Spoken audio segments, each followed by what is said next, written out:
Bonjour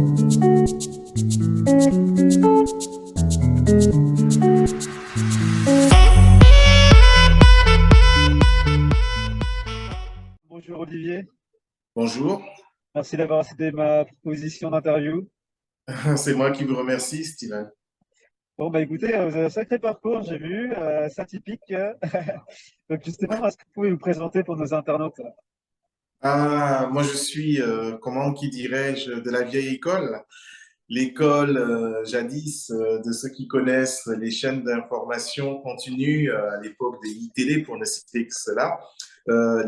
C'est une époque où on vous passait une caméra, une voiture, et on vous disait, bah, écoutez, vous avez 1 heure et demie, donc 1 heure et demie pour faire vite le sujet, faire le montage, envoyer et régler la caméra pour un direct. Et vous êtes en direct dans 1 heure et demie, donc il fallait savoir tout faire. Et il fallait être en effet très, très, très, très polyvalent. Mais le problème des gens polyvalents, c'est qu'ils ne sont compétents, en tout cas excellents en rien, malgré leur lot de compétences, je vais dire. Donc ma question c'est quels ont été les éléments déclencheurs de votre passion pour le documentaire, pour l'audiovisuel? Pour l'audiovisuel, ça date de, je crois, CM1, CM2. J'étais rue Saint-Jacques, dans le 5e à Paris, 28 rue Saint-Jacques.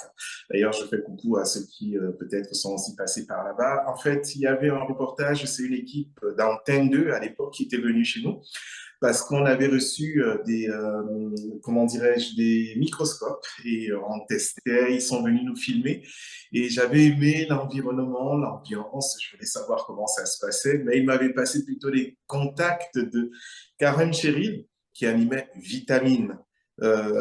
Qui était le grand concurrent à l'époque de Récréa 2, de Dorothée et compagnie, voilà. Et j'ai fait, et finalement, j'ai demandé qu'est-ce qu'il fallait faire comme étude pour y accéder, sachant qu'à l'époque, c'était très, très difficile, mais semblable. Je crois qu'à la télévision, on en comptait, allez, sur les doigts d'une seule main, on va dire ça, et encore, à certaines fonctions où je n'insisterai pas trop. Mais j'ai continué et ben, j'ai fait les études qu'il fallait, j'espère. Malheureusement, ben, je me suis retrouvé un peu catalogué ou non, on nous orientait vers RFO parce que quand on allait vers les médias classiques, on était porte-café, hein, appelons un chat un chat. On était content d'être avec les grandes vedettes, mais c'est nous qui portions leur ustensile et tout. On faisait le travail de l'ombre pour ne pas dire qu'on était les nègres au sens propre et figuré du terme.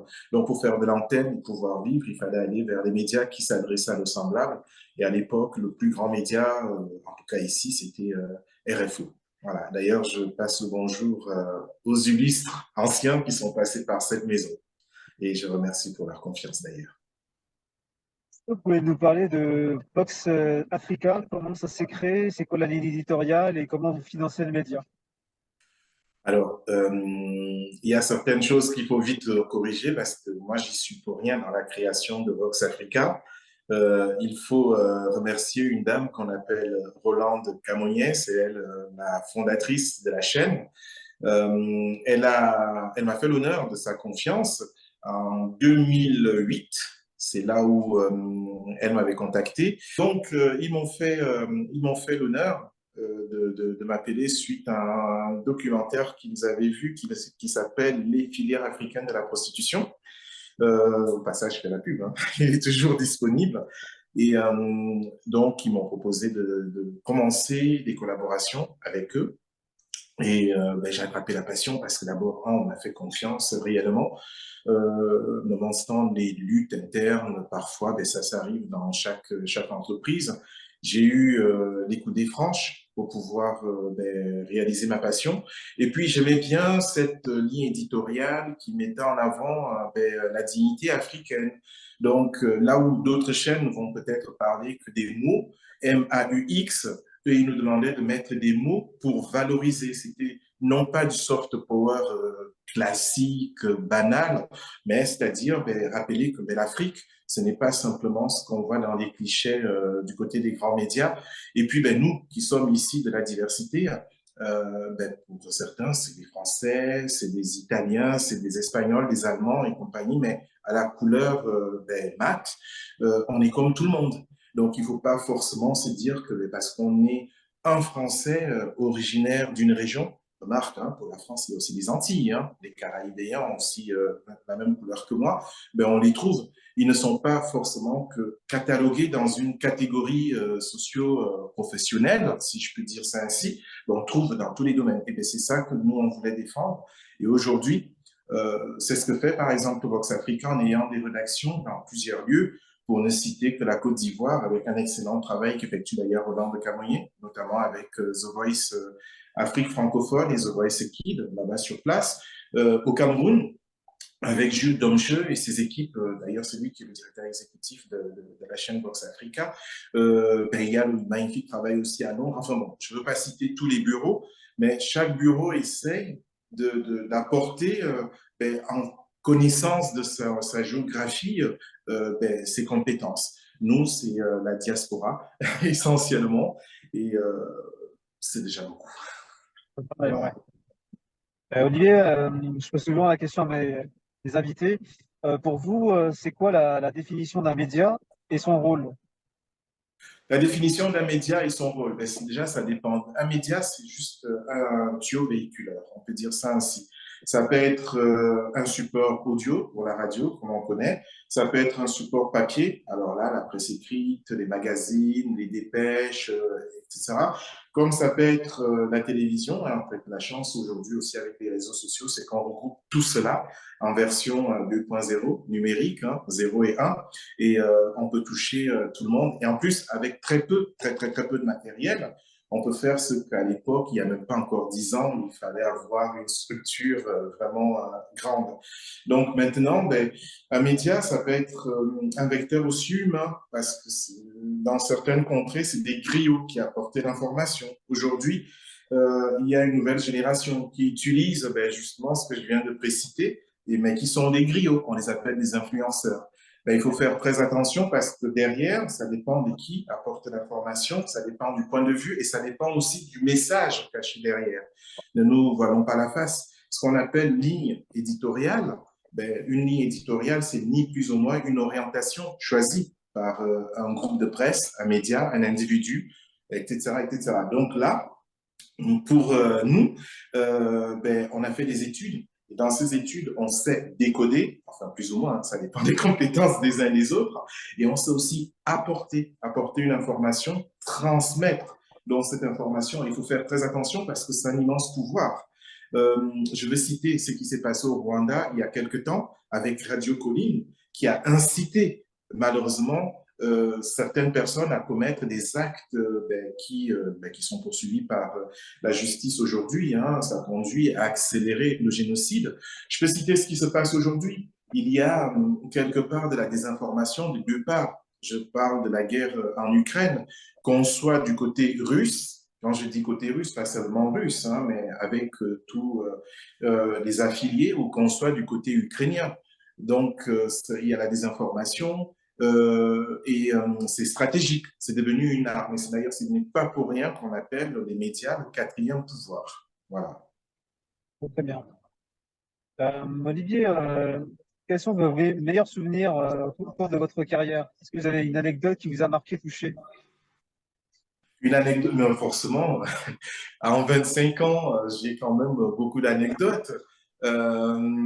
Quelles sont les anecdotes? Grâce à ce métier, j'ai pu, parce que moi je suis de confession catholique, j'ai pu me retrouver face au pape à Rome, chose que jamais de ma vie je n'aurais pu imaginer. Grâce à ce métier, j'ai pu, à Guyane, me retrouver au lancement d'Ariane 5 au cœur même, ben donc pour moi qui ai les pieds sur terre, la tête dans les étoiles, surtout la tête dans les étoiles, ben, j'étais super heureux de vivre cela.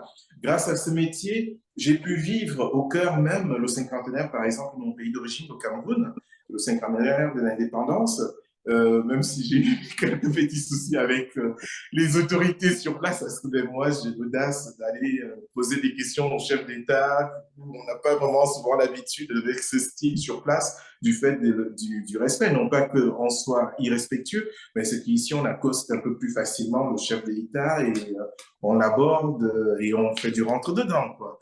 Là-bas, non, il faut prendre des formes et c'était pas forcément évident. Grâce à ce métier, j'ai pu aussi vivre des moments très, très durs. très très dur comme en Côte d'Ivoire, où nous étions donc avec l'armée française, on quitte un lieu, un village, et il y avait le sergent-chef qui nous escortait, qui disait, vous regardez ces gens, vous les voyez, bah, je pense qu'au retour, si vous les revoyez, ils ne seront plus sur leurs deux pieds. Ben, on ne s'est pas rendu compte, on n'a pas pris l'importance, on n'a pas mesuré quand même le poids des mots.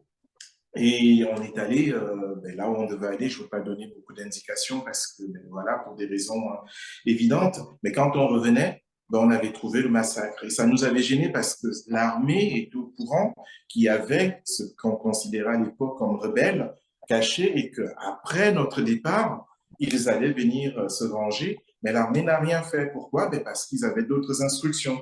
Et jusqu'aujourd'hui, je m'en veux quand même parce que je fais partie des personnes qui avaient mobilisé cette armée parce qu'elle était là pour nous protéger, nous, alors que ben, ceux qui étaient réellement en danger ben, n'ont pas pu bénéficier de leur protection.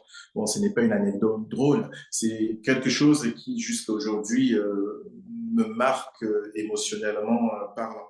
Le très bon souvenir, ça y est, il m'est revenu. C'est aux États-Unis. J'étais impressionné, très, très impressionné parce que nous étions accrédités grâce à l'ARS, Africa Regional Service. On était accrédités pour suivre le président Barack Obama aux États-Unis.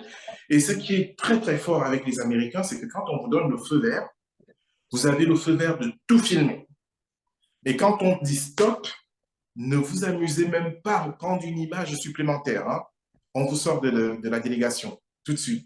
Et ce qui m'a impressionné, c'est de voir ce grand monsieur, en plus, à l'époque, je me dis, ah, Barack Obama, Barack, qui est venu et qui m'a parlé comme si j'étais un grand de ce monde, alors que je n'étais rien qu'un simple journaliste. Et ça m'a se retrouvé au cœur de secret service avec, une fois qu'on vous a contrôlé que tout est OK, mais vous vous sentez privilégié, vous êtes avec lui. C'est quelque chose que je n'oublierai pas de sitôt. Voilà. C'est un sacré, sacré souvenir, ça. Oh oui, oui, ça, ce sont des souvenirs qui font que ben, il y a quand même des souvenirs de galère, hein, parce que vous savez, quand vous êtes dans la presse panafricaine, ce n'est pas que rose. Hein. En plus, même quand vous avez une agence, parce que moi j'ai l'agence Hors Média, ce n'est pas forcément rose, c'est très difficile. Pourquoi? Parce que bien avant de faire quelque chose, on a, disons, cette réputation qui nous précède. On est de la diversité. Donc, de la diversité, on n'attend pas des gens comme moi. Parfois, quand je vais quelque part, on me considère souvent comme le technicien. Bon, quand est-ce qu'il arrive, le journaliste? Je fais une caricature hein, volontaire, mais on n'en est pas. Non, ben non, le journaliste, c'est moi. Et quand on essaye de gagner aussi des parts du marché, parfois, ben, il y a une réticence, il y a une certaine crainte. Il y a, pourquoi? Parce que ben, on est ce qu'on est. Et le pire, et c'est ça qui me fait le plus mal, c'est que ça provient de nos semblables. Ça provient de nos semblables. Je veux prendre l'exemple d'une ambassade que je connais très, très, très bien, qui avait lancé un appel d'offres. Nous, on s'est mis à quatre en se disant, au lieu qu'on s'entretue entre nous, on se met à quatre, on met nos forces en commun pour gagner l'appel d'offres. Et donc, on nous a expliqué qu'il fallait faire en 26 minutes. Donc, on nous a dit ce qu'il fallait faire et compagnie. Nous, on s'est dit, mais les 26 minutes, est-ce parce que c'est le cahier des charges imposé par l'ambassade ou parce que les budgets? On nous dit, oui, les taux des budgets. Mais nous, on était contents de le faire. On s'est dit, ben, c'est notre pays. On va faire plutôt le double. Et en plus, comme c'est notre pays, c'est une bonne carte de visite, on va faire bien plus. On est venu, on a proposé, on a déposé le projet. À notre grande surprise, ils ont accepté un projet présenté par ben, les autochtones, les occidentaux, on va dire ça ici, les autochtones. Et c'était en 13 minutes qui coûtait 5 fois plus cher que ce que nous on demandait. 5 fois plus cher. Je n'ai rien compris. Et hors champ, ils nous ont dit, mais vous savez, eux, ce sont les Blancs. Ça m'a fait mal. Ça m'a fait mal. Et quand on a vu le résultat, on a fait les mêmes écoles. Hein. Donc, le travail, c'est le travail. Honnêtement, je ne vois pas la différence entre eux, ce sont les ou ceci. Et ça fait 2 fois plus mal pour un Français issu de la diversité comme moi. C'est que d'être barré par mes semblables, tout simplement du fait de ma peau. Voilà. Ouais, parfois, on doit se méfier de ceux qui nous ressemblent, hein, comme on dit. Mmh, mmh, mmh. Bon, bah, Olivier, alors, dernière question. Après, je ne vous dérange pas plus. Euh, Ah non, mais allez-y, hein. De toute façon, on se court après déjà depuis et j'en reviens toujours pas, donc j'ai dit. Donc, ben, j'ai pris du temps, allez-y, allez-y. la liste est un peu longue, j'imagine, mais quelles sont les personnes que vous voulez remercier qui ont fait de vous ce que vous êtes? Qui ont fait de moi ce que je suis aujourd'hui. C'est Oui. impossible de ne pas commencer par ma mère, parce que d'abord, c'est elle qui m'a mis au monde et qui me supporte. Ben, mon père, tout à fait naturellement, parce que c'est le pilier, hein, le pilier. Donc, je ne veux pas me mettre à remercier des gens très, très loin. Je commence par eux, ensuite j'enchaîne par mes proches. Pourquoi mes proches? Parce que, comme on dit, chez nous, on dit toujours que quand on meurt, l'État va s'occuper de se débarrasser de votre corps, non pas parce que il tient à vous, mais c'est pour la santé publique de ceux qui sont là. Donc après, là où on va vous mettre, ou jeter ou brûler, c'est pas important. Mais par contre, vos proches, même si vous n'êtes plus là et qu'il s'agit que d'un corps, ils vont prendre soin de vous.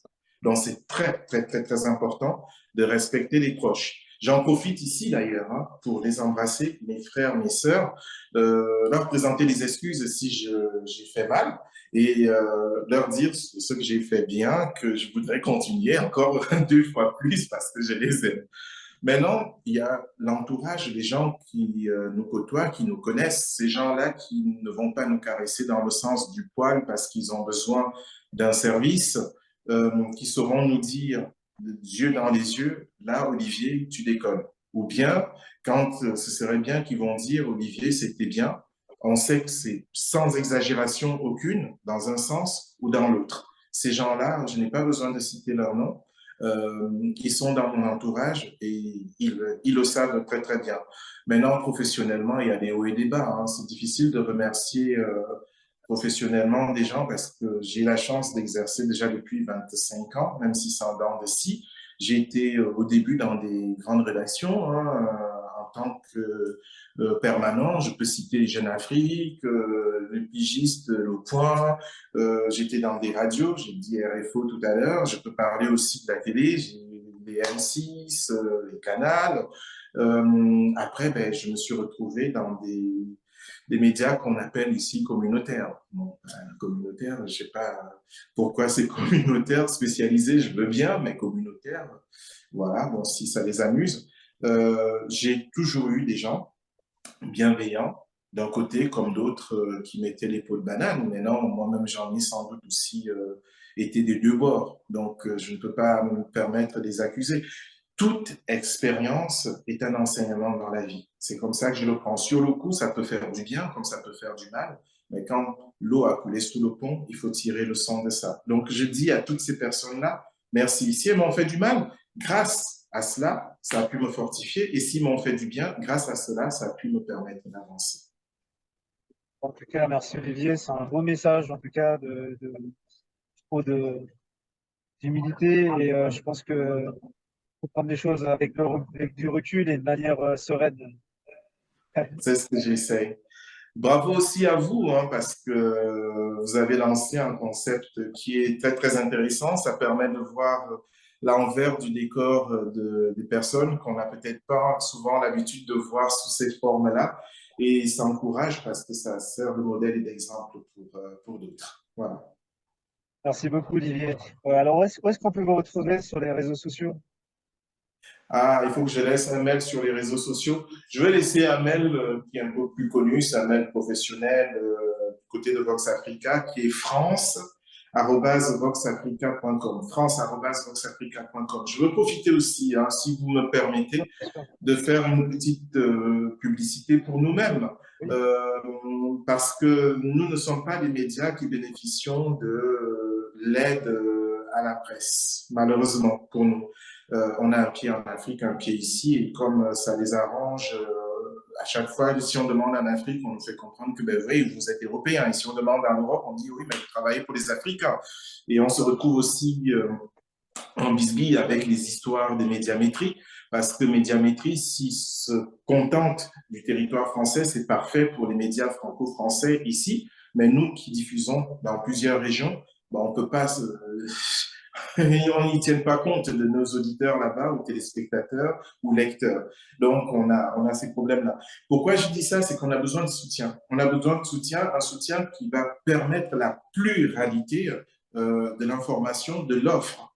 Maintenant, si vous voulez toujours avoir que les mêmes et les mêmes vues, ben oui. Mais si vous voulez avoir une vue différente, ou vos semblables qui essayent d'approcher, ou des sujets que les autres ne traitent pas ou traitent peut-être d'une manière légère, où nous, on va avoir une certaine approche parce qu'on est sensible, parce que ben, ça concerne les nôtres, ça concerne les gens qu'on connaît ou ça concerne un milieu qu'on côtoie. C'est pas forcément en termes origine, hein. Ça peut être aussi en termes classe. Je prends l'exemple de banlieue. Si certaines banlieues, on va pas venir avec les cow-boys et les policiers derrière. Nous, on peut entrer, on peut parler, parce que les gens qu'on va voir savent qu'on est des leurs. Et surtout, si on dit n'importe quoi, ils savent nous retrouver. Donc, du coup, l'approche va pas être la même, la sensibilité également. Donc, on a besoin d'aide. On a besoin d'aide. C'est pour ça que je dis très, très clairement, toute personne, toute bonne âme qui a envie de nous soutenir, que ce soit matériellement, financièrement, mais simplement par un encouragement, n'hésitez pas. Nous, on est ouverts. Ça fait du bien de savoir que on n'est pas seul dans un combat. C'est un combat militant, du soft power assumé pour montrer tout simplement que, ben voilà, cette France diverse a aussi une diversité. Cette diversité contient plusieurs parties, parmi lesquelles ceux de la diaspora, et ils veulent aussi exister, pas forcément être un cliché. Bon, ben, le message est passé, Olivier, et puis on va Donc, transmettre. france@voxafrica.com, france@voxafrica.com. Bon, bah, top. Voilà. En tout cas, merci beaucoup, Olivier, pour ce temps et Merci. ce partage. Et puis, l'aventure continue, comme je dis toujours. Merci, Steven. Merci beaucoup. Merci infiniment. Et à bientôt.